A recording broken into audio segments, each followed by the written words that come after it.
Hello my dear students, मैं हूं आपका friend and guide Krishna Tiwari और आपका स्वागत है पढ़ते रहो में। तो पढ़ते रहो एक कैसा वर्ड है, आपको चाहिए क्या कि अगर आप लाइफ में अपने आप को इंप्रूव करना चाहते हैं तो कुछ ना कुछ तो पढ़ते रहना चाहिए।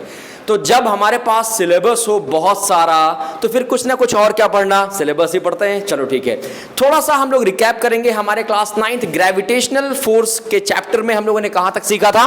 हम लोगों ने सीखा था कि अगर कोई दो ऑब्जेक्ट है, मान लीजिए पहला मोटू है और दूसरा पतलू है, और ये आपस में एक दूसरे पर फोर्स ऑफ अट्रैक्शन अप्लाई करते हैं according to universal law of gravitation, और ये फॉलो करता है किसको? एक्शन रिएक्शन को, है ना। और इनके बीच की डिस्टेंस मान लो क्या है? r है। तो इन दोनों के बीच का जो फोर्स ऑफ अट्रैक्शन निकालने का फॉर्मूला था वो हम लोगों ने क्या सीखा था? वो सीखा था हम लोगों ने, that is F is equal to capital G m1 into m2, मतलब mass of Motu and mass of Patlu. अगर मैं इसको बोल देता हूं ये मोटू है और ये है पतलू, तो हमारे पास mass of Motu mass of Patlu upon में डिस्टेंस का स्क्वायर। ये हमने सीखा था यूनिवर्सल लॉ ऑफ ग्रेविटेशन। आज के जो लेक्चर में जो स्टूडेंट हमारे साथ नए जुड़ रहे हैं तो हो सकता है उनको थोड़ा सा कम समझ में आए, लेकिन उनके लिए ही ये छोटा सा रिकैप मैं आपको दे रहा हूं।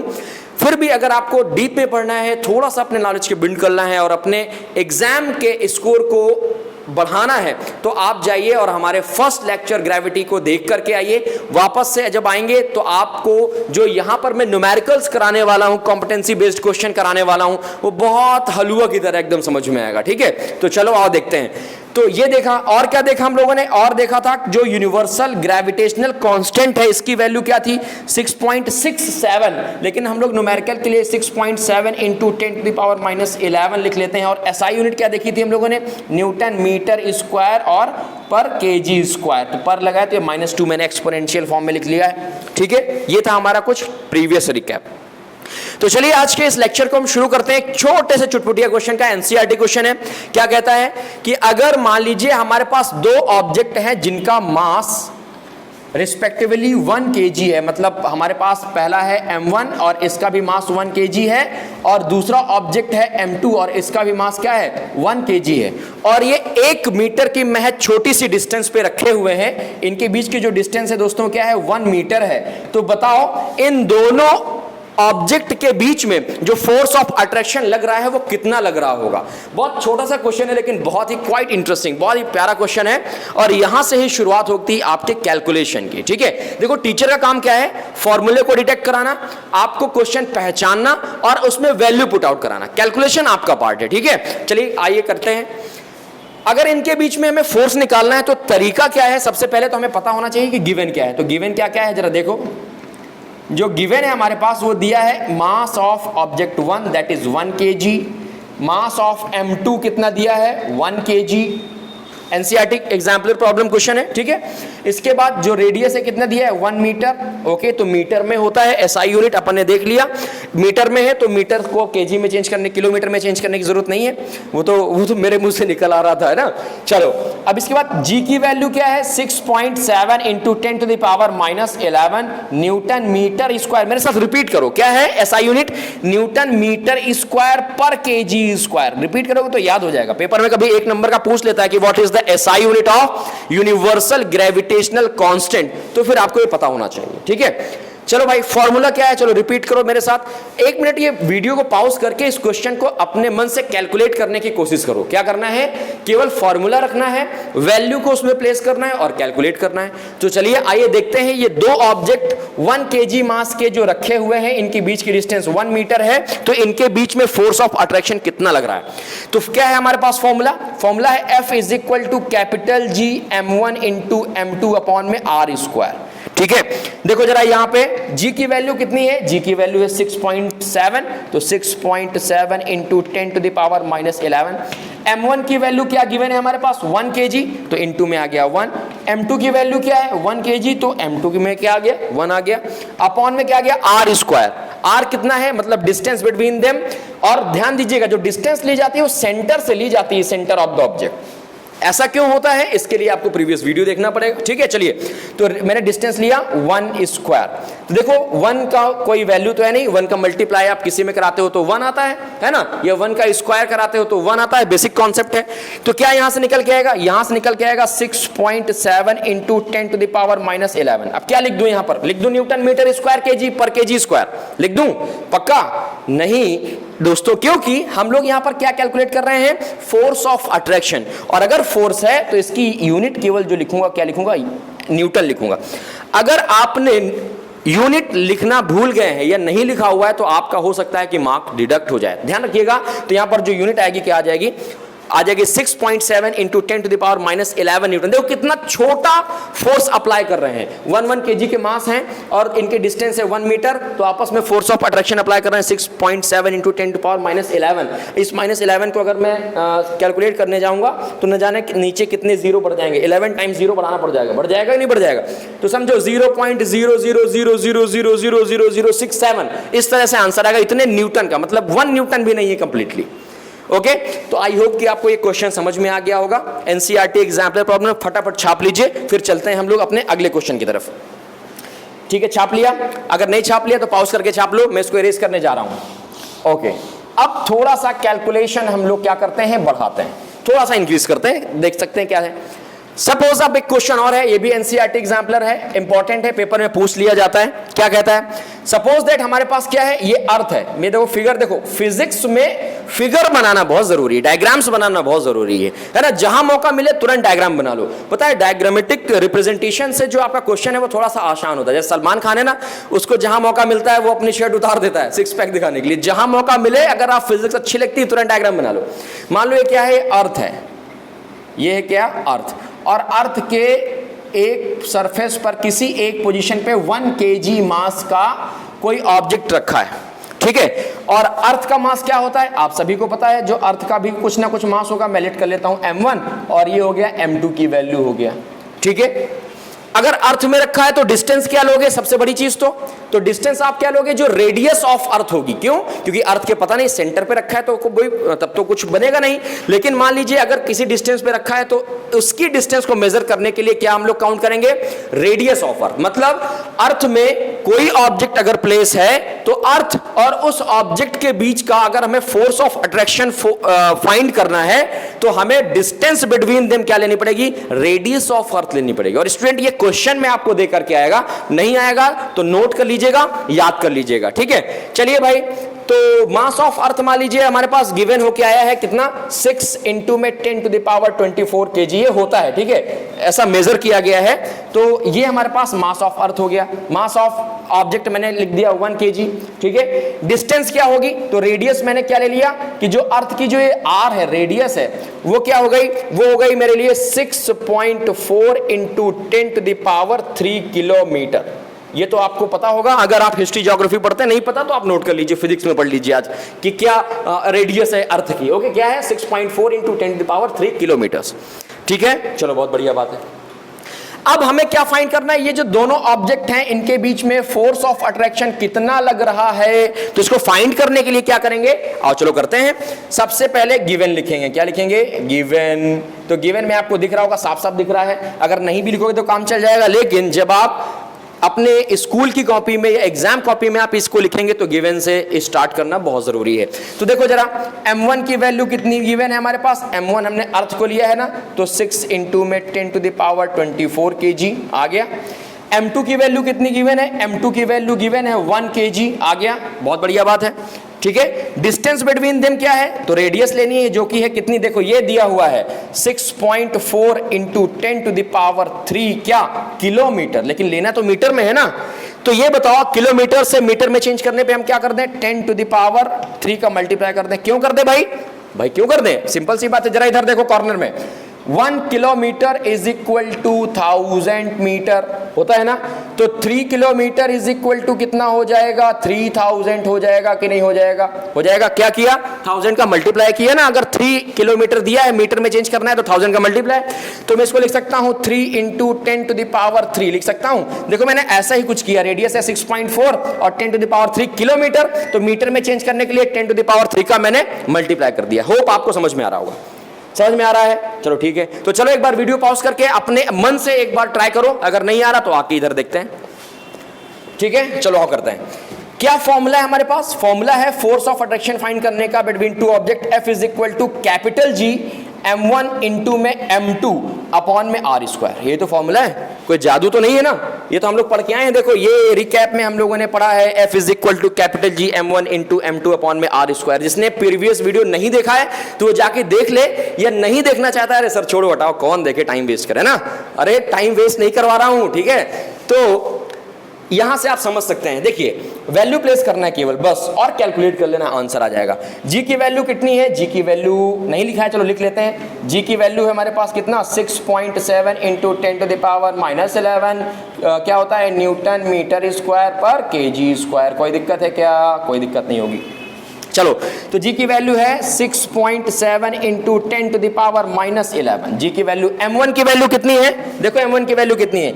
m1 की वैल्यू है 6 into 10 to the power 24। m2 की वैल्यू कितनी है? 1 kg, तो 1 का मल्टीप्लाई कर दिया अपॉन, देखो जरा क्या है अपॉन में, रेडियस क्या दिया हुआ है, तो 6.4 इंटू में 10 टू द पावर 3 और 10 टू द पावर फिर से 3, तभी तो मीटर में आएगा, और इसका क्या कर दिया मैंने? स्क्वायर कर दिया।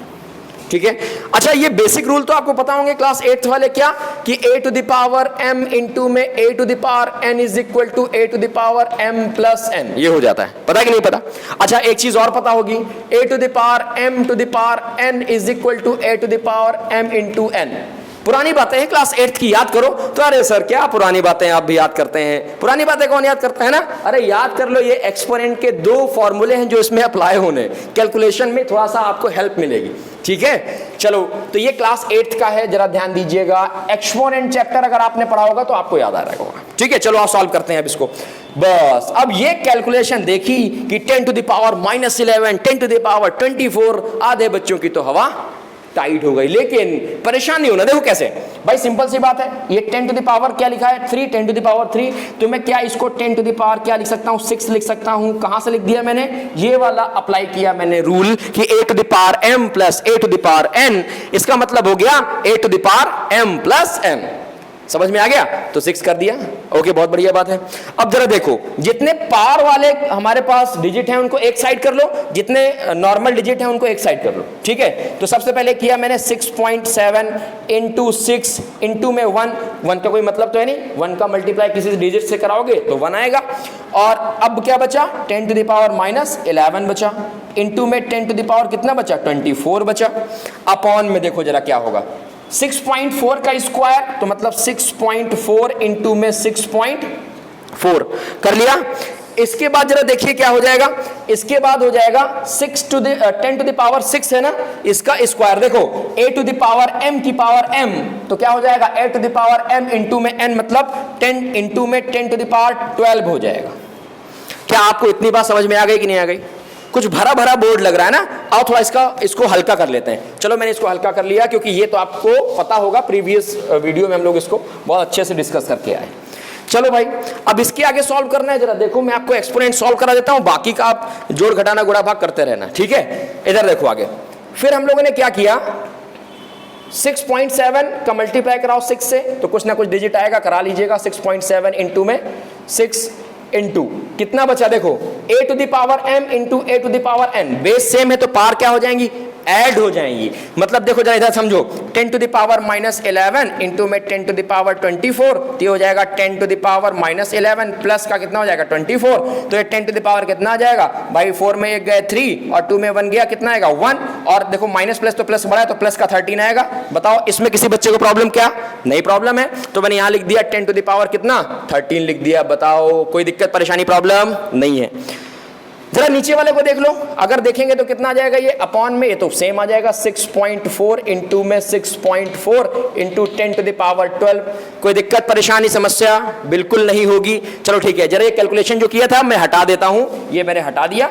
ठीक है, बहुत जल्दी हटाया भाई। अब आगे जरा देखो क्या हो जाएगा। अब ये कैलकुलेट कर लेना, मल्टीप्लाई इसका मल्टीप्लाई। ठीक है, देखो एक पॉइंट से ये पॉइंट हट जाएगा, मल्टीप्लाई हो जाएगा, इसका इससे का मल्टीप्लाई हो जाएगा। तो इसका जो कैलकुलेशन है वो सपोज करता हूं कि मेरे पास आ गया x आ गया। x क्यों आ गया मैं बता देता हूं कितना आ जाएगा। ये अप्रॉक्स कितना आ जाएगा? ये 98 के आसपास आ जाएगा। नहीं 98 की नहीं आएगा, ये आएगा लगभग, मैं एक बार कैलकुलेट कर लेता हूँ, ये आ जाएगा 90। इसको आप कैलकुलेट कर लेना यार, है ना, टाइम क्यों वेस्ट करना। 6 इंटू में 10 टू द पावर, अभी पार छोड़ देते हैं, ये बचा हमारे पास 6.4 इंटू में 6.4 बचा। चलो जरा ध्यान दो, 10 टू पावर 12 और 10 टू द पावर 13।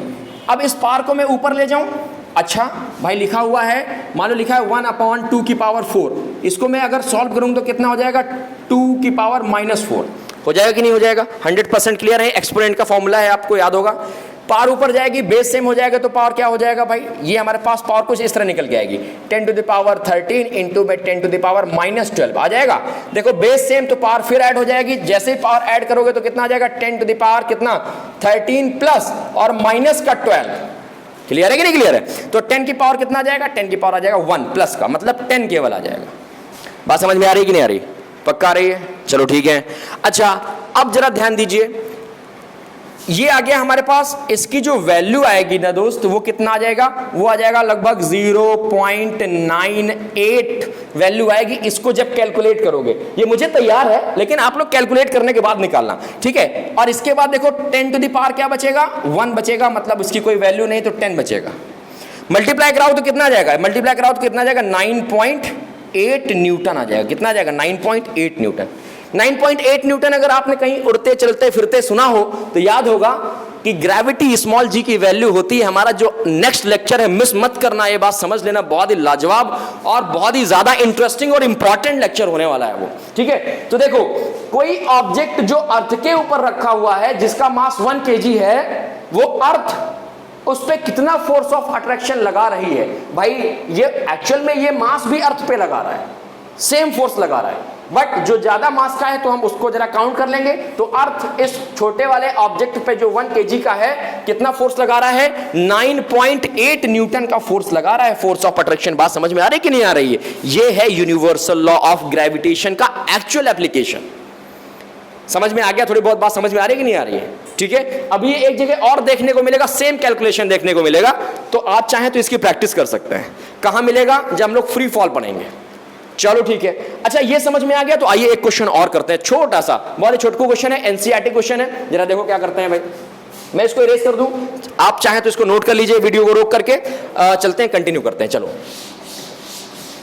हम लोग टाइम बिल्कुल वेस्ट नहीं करेंगे, टू द पॉइंट बात करेंगे, क्योंकि बहुत सारे क्वेश्चंस हैं जो आपको आने चाहिए, और थोड़ा सा हो सकता है कि कैलकुलेशन में प्रॉब्लम आ रही है, तो आपको प्रैक्टिस करनी, प्रैक्टिस करोगे कैलकुलेशन अपने आप आ जाएगी, है ना। या तो फिर भाई मैं मैथ्स वाले सर से कहूंगा कि सर स्पेशली क्लास दीजिए यहाँ पर बच्चों के लिए जिनको कैलकुलेशन में प्रॉब्लम हो रही है ना, क्योंकि ये तो मेरा पार्ट नहीं है। चलो आगे देखो, अगर मान लो एक और क्वेश्चन कहता हूं ये है अर्थ। क्या है भैया, अर्थ है ना, मुंह बनाए हुए, टेंशन में है। क्यों टेंशन है भाई, आजकल देख रहे हो क्या चल रहा है आजकल दुनिया में, टेंशन में। चलो इसके चारों तरफ क्या है, एक आर्टिफिशियल सैटेलाइट घूम रही है जिसका नाम है मून, सॉरी नेचुरल सैटेलाइट। क्या निकल रहा है, क्या क्या क्या क्या भाई, चलो क्या क्या बुलवाते रहते हो तुम लोग। चलो मून घूम रहा है, इसके नेचुरल सैटेलाइट, ठीक है, बहुत बढ़िया बात है।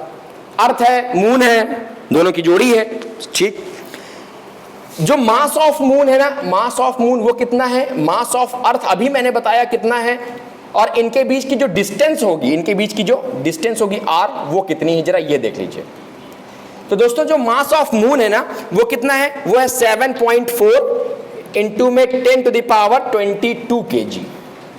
मास ऑफ अर्थ हम लोगों ने अभी देखा 6 into 10 to the power 24 kg, sorry, ठीक है। अब इन दोनों के बीच की डिस्टेंस क्या है, एनसीईआरटी के थ्रू ही बात कर रहा हूं मैं, ठीक है, अपने मन से कोई वैल्यू नहीं लिख रहा हूं। तो इन दोनों के बीच की जो डिस्टेंस है वो है हमारे लिए 3.8 इंटू में 10 टू द पावर 5 किलोमीटर। ये डिस्टेंस है किसकी, मास ऑफ मून और मास ऑफ अर्थ की, ठीक है, सॉरी मतलब मून और अर्थ के बीच की डिस्टेंस है। बहुत बढ़िया बात है। अब अगर मैं आपसे पूछता हूं कि चंदा मामा आपकी धरती माता पर कितना फोर्स लगा रही है, भाई धरती मेरी मां है, कल सुना है ना आप लोगों ने डायलॉग, ओके। तो ये चंदा मामा इस धरती मां पर कितना फोर्स लगा रहे हैं, फोर्स ऑफ अट्रैक्शन। क्यों, क्योंकि यूनिवर्सल लॉ ऑफ ग्रेविटेशन जो है वो क्या बताता है, ये बताता है कि how does moon bounded with earth and how does solar system bounded with sun, how does it moves around the सन।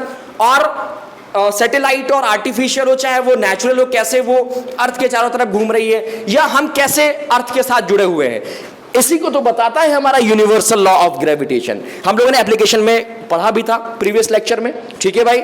तो चलो निकालते हैं कि चंदा मामा कितना फोर्स लगा रहे हैं भाई आपकी मम्मी पे। धरती मेरी माँ है ना। चलो, तो फोर्स इज इक्वल टू क्या होता है, फोर्स इज इक्वल टू में कैपिटल जी m1 इंटू में m2 अपॉन में r स्क्वायर। बहुत सारे बच्चे बोल रहे होंगे सर एक चीज मिसिंग है। क्या मिसिंग है भाई? सर आपने गिवन तो लिखा ही नहीं। अरे यार हो गया भाई, एक दो बार मैंने करके दिखा दिया कि कैसे करना है आपको एग्जाम में, है ना। अब यहां पर हम लोग डायरेक्ट एप्लीकेशन करेंगे, ठीक है, नहीं तो यही करते रह जाओगे, ये गिवन है वो गिवन है, बाकी का सब छूट जाएगा। तो f is equal to capital G m1 m2 upon में r square. Force capital G की वैल्यू क्या है बताने की जरूरत है क्या? नहीं है। तो चलो रिपीट करो मेरे साथ, क्या होती है 6.7 इंटू 10 टू द पावर -11। हाँ भाई, रिपीट करने के लिए बोला था, गुनगुनाने के लिए नहीं बोला था मैंने। रिपीट करा। m1 की वैल्यू क्या है? m1 कुछ भी लेट कर लो, चाहे अर्थ को आप m1 लेट कर लो और या तो और मून को m2 लेट कर लो। लेट कर लिया, चलो ठीक है। So let the mass of earth is m1 and the given value of mass of earth is 6 into 10 to the power 24 and mass of moon is 7.4 into 10 to the power 22. okay, so then apply the value of the mass of earth. क्या हो जाएगी mass of earth? 6 into में 10 to the power 24। अभी देखना calculation देख के एकदम हालत खराब हो जाएगी। और मास ऑफ मून कितना दिया हुआ है? 7.4 इंटू में 10 टू द पावर 22। देखो न्यूमेरिकल्स आप कर चुके हैं चैप्टर नंबर 1 चैप्टर नंबर 2 में, ठीक है ना। तो ये न्यूमेरिकल्स आपको कैलकुलेशन करना है। अपॉन में आर स्क्वायर। आर की वैल्यू क्या है बच्चे लोग? ये गिवन है, लेकिन देखो ये क्या है, किलोमीटर्स में है, तो हमको इसमें भी वही पुराना फंडा अप्लाई करना पड़ेगा। क्या? ये किलोमीटर चेंज इंटू मीटर। तो आओ भाई चेंज करते हैं। तो आई होप कि इस बार मुझे बहुत ज्यादा बताने की जरूरत नहीं पड़ेगी। मैं यहां पर लिख देता हूं 10 to the power 5 into 10 to the power 3। क्यों किया जरा बताइए तो, क्यों किया? हाँ आप बताइए क्यों किया, कमेंट में मुझे करके बताइए कि 10 टू द पावर 3 मैंने इस क्वेश्चन में क्यों किया। आई होप सबको क्लियर हो गया होगा किलोमीटर से मीटर। जरा देखो F इज इक्वल टू, अब चलो काम करते हैं, कैलकुलेशन करते हैं। क्या कैलकुलेशन का तरीका था? फटाफट देखो एक चीज मिस है, स्क्वायर नहीं लगाया।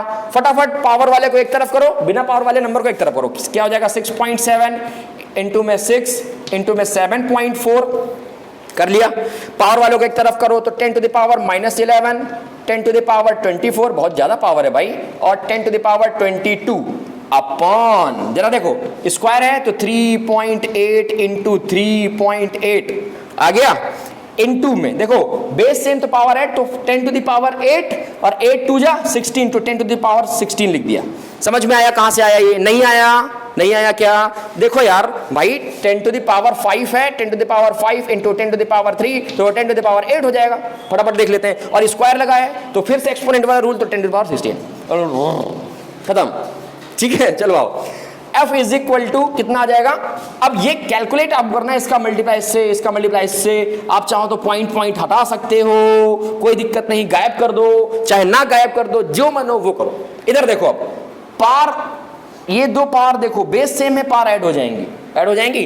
तो देखो माइनस का 11 और प्लस का 24। अब ये तो मुझे नहीं सिखाना पड़े, जरा देखो ये हो जाएगा माइनस का 11 और क्या हो गया 24, तो 24 से लेस हो जाएगा, कितना हो जाएगा भाई? 4 में 1 गया 3, 2 में 1 गया 1, कैसा बचेगा? प्लस का बचेगा, बचेगा। और देखो 22 और दिया हुआ है। अब 10 टू द पावर 13 और इंटू में 10 टू द पावर 24, ये देखो बचा, सॉरी 22 है, 24 कहाँ? एक तो वैसे भी कैलकुलेशन इतनी टफ है, ऊपर से सर आप 2 जीरो बढ़ाए पड़े हैं, है ना, ये सब नहीं चलेगा। ठीक है, बढ़ा दिया मैंने। तो 10 टू द पावर कितना हो जाएगा? देखो 5 हो गया, और ये कितना हो जाएगा? कितना हो जाएगा? 213 हो जाएगा। ठीक है, जरा देखो। अच्छा ये कैलकुलेशन सिंपल है, आप लोग कर लीजिएगा, फिर जरा देखते हैं।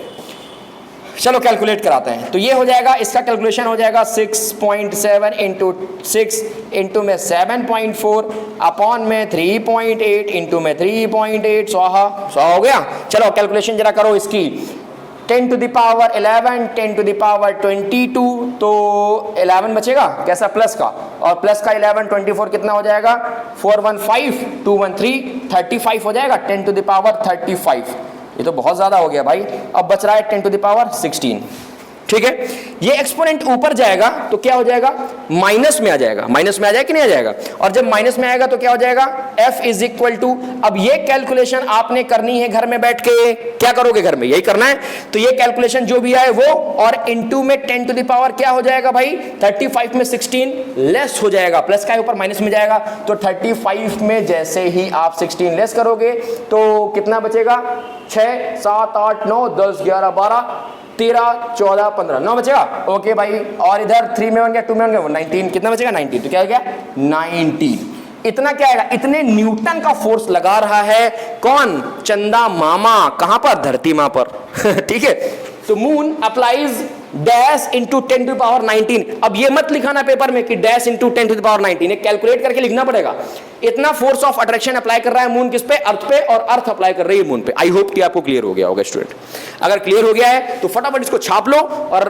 कैसे छापना है, पॉज करके छापना है क्योंकि अपने पास इतना ज्यादा टाइम है नहीं। तो चलिए डिस्कस करते हैं, जो कल मैंने आपको लास्ट के 2 क्वेश्चन दिए थे कि ये आपको कमेंट सेक्शन में बताने हैं, तो आई होप कि आपको क्वेश्चन आ गए होंगे, जिन बच्चों को नहीं आए हैं वो जरा देख लीजिए फटाफट। चलिए मैं रेस करता हूं, 1 2 3 गो, इरेज इरेज इरेज इरेज, खत्म, ठीक है, आओ चलते हैं भाई, बहुत प्यारा क्वेश्चन था, जरा देखिए क्या है क्वेश्चन, क्लास 9th में NTST लेवल में क्वेश्चन ये पूछा गया है, कई बार पूछा गया है, और स्कूल एग्जाम में भी कई बार क्वेश्चन ये पूछा जाता है, जरा समझिए क्या है क्वेश्चन। कहता है भाई कोई ऑब्जेक्ट है, मान लो हमारे पास एक M1 है और दूसरा क्या है M2 है, 2 ऑब्जेक्ट हैं, बहुत बढ़िया बात है, अरे इनके बीच की जो डिस्टेंस है वो कितनी है, r है, जैसा कि हम लोग पढ़ते आ रहे हैं बचपन से, मतलब कल से, ठीक है। कहता है कि if what happen when if the mass of one object is double, okay, तो चलो आओ, इसके अकॉर्डिंग, केस फर्स्ट के अकॉर्डिंग जो फोर्स होगा, तो फोर्स कितना होगा, F is equal to capital G M1 into M2 upon में R स्क्वायर। अब कंडीशन क्या कहता है, कहता है mass of one object, one object का जो मास है मैंने क्या कर दिया, डबल कर दिया, तो फोर्स में क्या इफेक्ट पड़ेगा, और चलो देखते हैं भाई। अब केस 2 के अकॉर्डिंग जरा देखो, F इज इक्वल टू क्या, कैपिटल G, M1 की जगह क्या लिखोगे अब, 2M1 इंटू में M2 अपॉन में R स्क्वायर, 2 को बाहर लिख लो, F इज इक्वल टू में 2 कैपिटल G M1 इंटू में M2 अपॉन में R स्क्वायर, और ये वैल्यू किसकी है दोस्त, पुराने वाले फोर्स की है, मतलब कि जो नया फोर्स आएगा F डैश, जो नया फोर्स आएगा वो पुराने वाले फोर्स से क्या हो जाएगा, डबल हो जाएगा। कितना सिंपल क्वेश्चन था, समझ में आया कि नहीं आया, पक्का समझ में आ गया, ठीक है। अब अगर मैं आपसे कह दूं कि M1 को भी डबल कर दिया, M2 को भी डबल कर दिया, मतलब M2 की वैल्यू भी क्या हो गई, 2M2 हो गई। अब बताओ क्या करोगे, बड़ा सिंपल है, जैसे ही यहां पर 2 एम्प्टी रखोगे तो 2 2 जा 4 हो जाएगा, मतलब जो नया फोर्स होगा वो पुराने वाले फोर्स का क्या होगा, 4 टाइम होगा। और यही तो हम लोगों ने पढ़ा था यूनिवर्सल लॉ ऑफ ग्रेविटेशन में, force is directly proportional to the product of their masses. कौन से, दो ऑब्जेक्ट के बीच के हम लोग फोर्स निकालेंगे, वही दिखा रहा है, ठीक है। चलो अब जरा डिस्टेंस की बात कर लेते हैं, ठीक है, चलो डिस्टेंस पे आते हैं। मान लो कि हमारे पास कंडीशन तो पहली ठीक है, दूसरे कंडीशन में क्या कहता है, कहता है जो डिस्टेंस है वो हमने क्या कर दी, हाफ कर दी, distance between them gets half. अगर जैसे ही r की वैल्यू आप r/2 करोगे तो क्या इफेक्ट पड़ेगा फोर्स में, डिस्टेंस कम करी तो सिंपल सी बात है, according to inverse square rule, याद है आपको, जो मासेस में लगता है, इलेक्ट्रोस्टैटिक फोर्स में लगता है, चार्जेस में लगता है, मैग्नेटिक फोर्स में लगता है, ओके। तो क्या था, डिस्टेंस कम फोर्स ज्यादा, इनवर्सली प्रोपोर्शनल था ना। तो आओ देखते हैं भाई, जब मैंने रेडियस को हाफ कर दिया तो फोर्स में क्या इफेक्ट पड़ेगा, तो पहली कंडीशन के अकॉर्डिंग तो फोर्स यही लगेगा, F is equal to capital G M1 M2 upon में R स्क्वायर, जब मैंने रेडियस को कम नहीं किया था। Whereas मैंने रेडियस को हाफ किया तो क्या हो जाएगा दोस्त, ये हो जाएगा F is equal to capital G M1 into M2। देखो मास में कोई इफेक्ट इस बार नहीं है, और अगर क्वेश्चन आपसे घुमा फिरा के पूछता है कि मास को डबल कर दिया, रेडियस को हाफ कर दिया, तो M1 की वैल्यू 2 रख देना है, या दोनों को डबल करेगा तो M1 भी 2M और M2 भी 2M, एक को करेगा M2 तो इधर 2M। बात समझ में आई, जैसे क्वेश्चन बोले वैसा करते जाओ, आंसर आपके सामने आ जाएगा। मैंने आपको करके तो दिखा दिया है। देखो R कितना हो गया, R/2 according to second case, according to question second case, first case के अकॉर्डिंग तो यही होगा ना नॉर्मल, ओके भाई। क्या हो जाएगा, F is equal to capital G M1 into M2 upon में R² बाई 4 हो जाएगा। 4 ट्रांसपोज होके ऊपर आ जाएगा, तो ये हो जाएगा 4 आ जाएगा ना, 4 capital G m1 into m2 upon में r स्क्वायर। ये किसकी वैल्यू है? ये है फोर्स की वैल्यू है। मतलब जो नया फोर्स आएगा F न्यू जो आएगा वो कितना आएगा? 4 टाइम्स ऑफ पुराने फोर्स की आ जाएगा। मतलब मास को डबल करोगे तो फोर्स डबल होगा, ठीक है, दूसरे वाले को भी डबल कर दोगे तो 4 टाइम हो जाएगा। इतना सब बवाल करने से अच्छा है कि डिस्टेंस को हाफ कर दो, अपने आप 4 टाइम्स हो गया, दोनों को डबल करने की जरूरत ही नहीं है ना? आसान, समझ में आ रहा है? क्लियरली समझ में आ रहा है कि नहीं आ रहा? चलो ठीक है, एक बार फिर से मैं आपको बता दूं एक और क्वेश्चन इसी तरह का। मान लो इस बार मैंने क्या किया, रेडियस को हाफ किया और मास को, एक मास को डबल करके देखता हूं, ठीक है। चलो, हो सकता है कि दोनों कर दे या ना कर दे या रेडियस डबल कर दे, ठीक है। देखो बहुत सारे क्वेश्चन बन सकते हैं, आप चाहो तो घर बैठे बना सकते हो, ढेर सारे क्वेश्चन बना सकते हो। क्या कर सकते हो? रेडियस को हाफ कर सकते हो और रेडियस को डबल कर सकते हो, 2r कर सकते हो, और मास को, एक मास को डबल कर सकते हो 2m, दूसरे मास को भी डबल कर सकते हो 2m, ट्रिपल कर सकते हो, 4 टाइम कर सकते हो, 10 टाइम कर सकते हो, इनफाइनाइट टाइम कर सकते हो, ठीक है। जितने टाइम्स करना है कर लो, हजारों क्वेश्चन बना लोगे अपने, बस एप्लीकेशन सीखो। तो चलो मैं एक और लास्ट आपको आज का एप्लीकेशन बता रहा हूं, इसके बाद जो हमारा नेक्स्ट लेक्चर होगा, कहीं मत जाना, बने रहिएगा पढ़ते रहो के चैनल के साथ, क्योंकि नेक्स्ट जो चैप्टर, जो इसी चैप्टर का नेक्स्ट वीडियो होगा उसमें डिस्कस करेंगे हम लोग फ्री फॉल। मतलब किसी हाइट में कोई ऑब्जेक्ट रखा है तो क्यों अर्थ के सेंटर की तरफ जा रहा है, ऐसा क्या लॉजिक है, ऐसा क्या लॉजिक है जो आप अर्थ को अपनी मां मानते हो, देवी मानते हो, भगवान मानते हो। It's all of physics student, ठीक है। चलिए पहले इसको क्लियर कर लेते हैं। तो F इज इक्वल टू, पहले केस के अकॉर्डिंग नॉर्मल वही रहेगा, दूसरे केस के अकॉर्डिंग देखो जरा, F न्यू जो होगा कैपिटल G, देखो अब मैंने क्या किया, M को M1 को डबल कर दिया, 2M कर दिया, M2 अपनी जगह में M है, तो ये हो जाएगा हमारे पास M1 इंटू में M2 अपॉन में R स्क्वायर, ठीक है। M2 क्या है हमारे पास, M है, और M1 है वो M है। अब इसको हम लोग चेंज कर रहे थे अपने हिसाब से। कैपिटल G M1 की वैल्यू है हमारे पास 2M, M2 की वैल्यू है M, ठीक है। अब देखो M2 है ये, M2 ध्यान रखिएगा, और ये हो गया M1 हो गया, और ये क्या हो गया, ये हो गया R स्क्वायर। तो R को क्या करना है, हाफ कर देना है, ठीक है। ये M1 है और ये क्या है, M2 है। जैसे ही हाफ किया तो क्या हो जाएगा, कैपिटल G ये हो जाएगा M1 इंटू में M2 है ना, अपॉन में R स्क्वायर, अपॉन में 4 ऊपर आ जाएगा, तो 4 2 = 8, तो यहां पर मैं लिख दूंगा 8।